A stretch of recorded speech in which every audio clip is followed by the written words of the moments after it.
Hi everyone, Canoopsy here. The iPhone 12 mini at the time of this video is nearly 6 months old, and I've been using it since the day it dropped.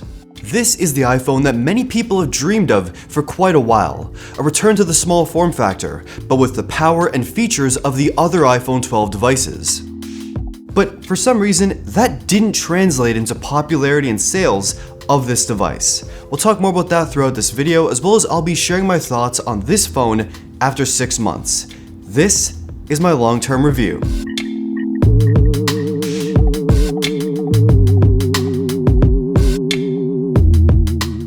Today's video is sponsored by Brilliant.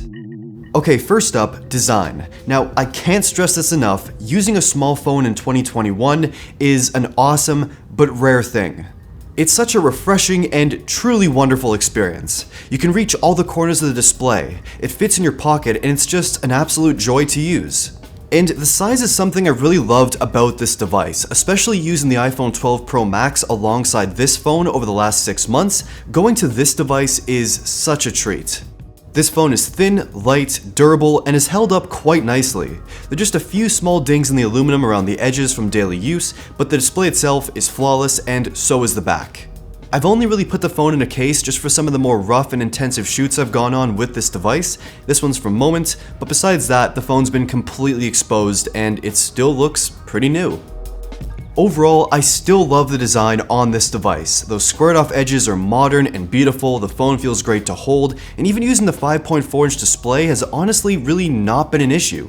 Sure, it's smaller than most phones on the market, but it's not bad at all. Typing at times can be a little bit awkward, but besides that, watching videos, scrolling on social apps, editing photos, the small screen only looks small till you actually start using it. Then, it's tons of fun.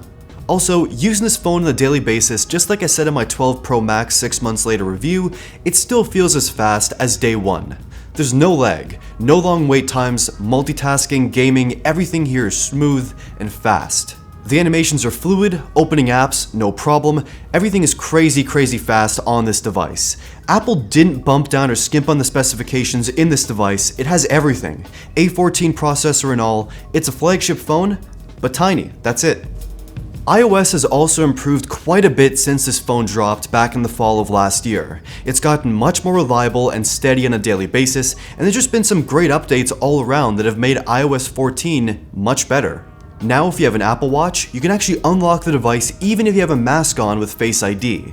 There's also the new anti-tracker app stuff, Apple Music has gotten better and cleaner, and all around the whole operating system feels much more polished than day one.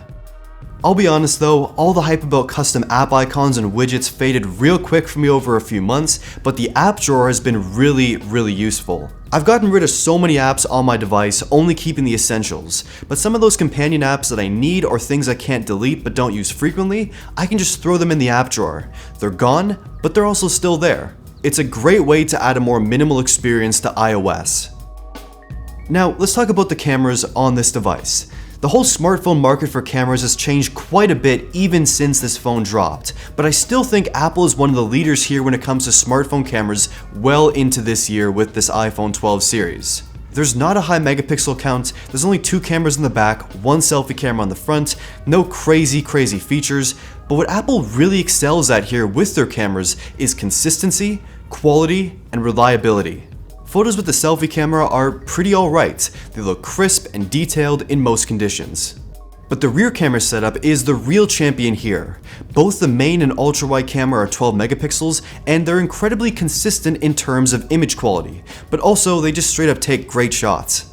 With this device you just point, frame your shot, and shoot. Almost always, photos look incredible. Dynamic range is stellar, colors are beautiful, photos are sharp, depth of field is natural, and even without the bigger sensor found in the 12 Pro Max, you can take some crazy good shots of close-up objects with nice, natural, beautiful blur in the background. No portrait mode needed.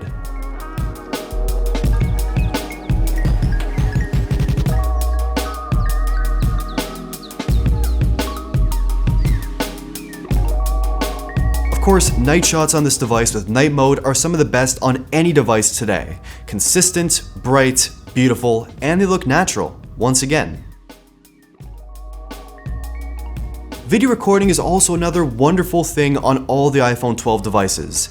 There's HDR Dolby Vision recording, and the phone shoots up to 4K 60 frames per second, although Dolby Vision HDR is up to 30 frames per second. I've shot so many videos with this device just during daily life, but also portions of full-on YouTube videos, as it integrates so well with DSLR footage. Straight into the camera, videos are sharp, dynamic range is once again on a whole nother level, autofocus is excellent and quick, stabilization is ridiculously smooth but not unnatural looking, and honestly there are other phones that do come close, but the whole iPhone 12 line still kills it with video recording.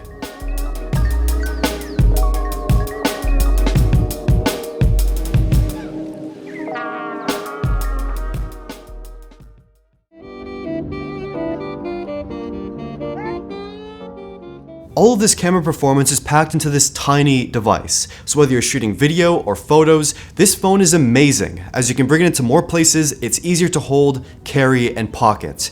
It's the dream phone for mobile videos and photos. Okay, just like in my original 12 mini review, I've said many similar things to that video, mostly positive things, even more positive things throughout this video. But the one issue I still have with this device is the battery life, and it hasn't gotten any better. It's a small phone, it has a small battery, I get it, but it's just not enough for me. Thankfully, I've been home most days over the last few months, and I can just throw this phone in the charger or slap on this Anker Qi MagSafe battery pack thing, which looks kind of funny on such a small phone, if I'm running low on battery throughout the day. But on average with battery life, when I start most days at around 7 or 7:30 in the morning, the battery tends to die for me in the early evening. I usually have to stop and charge this phone at around 5:30 or 6 o'clock in the evening on most days, even earlier if it's a more intensive day and I'm using my phone a whole lot. It's a phone you kind of have to plan out with battery life, and potentially bring around a charger wherever you go if it's a longer day. The other thing to note though is the battery life is not going to get any better as this phone ages, it's only going to get worse and worse and worse. So overall, besides the battery life on this device, this is really a great phone. The performance, the design, the camera experience, the software has gotten much better, everything here is pretty solid.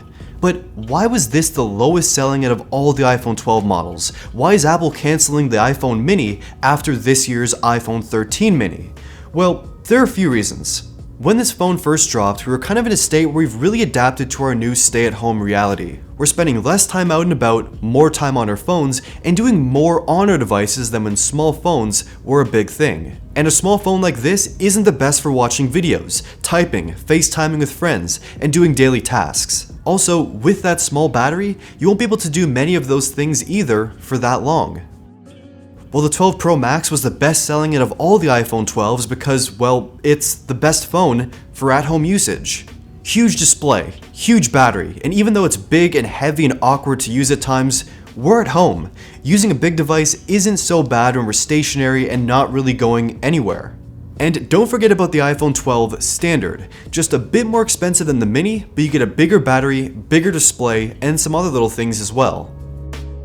If this phone launched a year before all of this, maybe it would have sold a lot better. I don't know. Honestly, it's the right phone just launched at the wrong time. And it's a shame that Apple plans to end the Mini before it really had a chance to actually take flight. Maybe in the future when all this is over and we're back outside, back at work, back at life, a tiny iPhone will have the chance to be the next big thing. What's also the next big thing is today's sponsor, Brilliant. Brilliant is a website and app that has a range of amazing classes about math, science, and computer science, with interactive courses about finance, statistics, physics, cryptocurrency, programming, and so much more. And while these all sound like big, complex concepts, Brilliant helps to simplify these ideas with fun problem solving, beautiful graphics, and engaging lessons, so you can learn, have fun, and use these newfound skills to build and navigate the future. One of the most fascinating classes, and also one of my favorites, is called Waves and Light. This course is incredible. It details waves through light, sound, and more, as well as puts those concepts into practical lessons. Ever wonder how noise-canceling headphones actually work? How about strings on a guitar? Well, this course has you covered, through real-world situations, games, quizzes, and more. I learned quite a bit, and I think you will too. Head over to www.brilliant.org/Canoopsy to sign up for free, and the first 200 people will get 20% off their annual membership. Thanks to Brilliant for sponsoring this video. So what do you think of the iPhone 12 mini? Are you a fan of this phone? Do you hate it? Is it just too small? Let me know in the comments down below. Also let me know what you think about Apple potentially canceling the mini after this year. Like the video if you liked it, subscribe, and thank you for watching.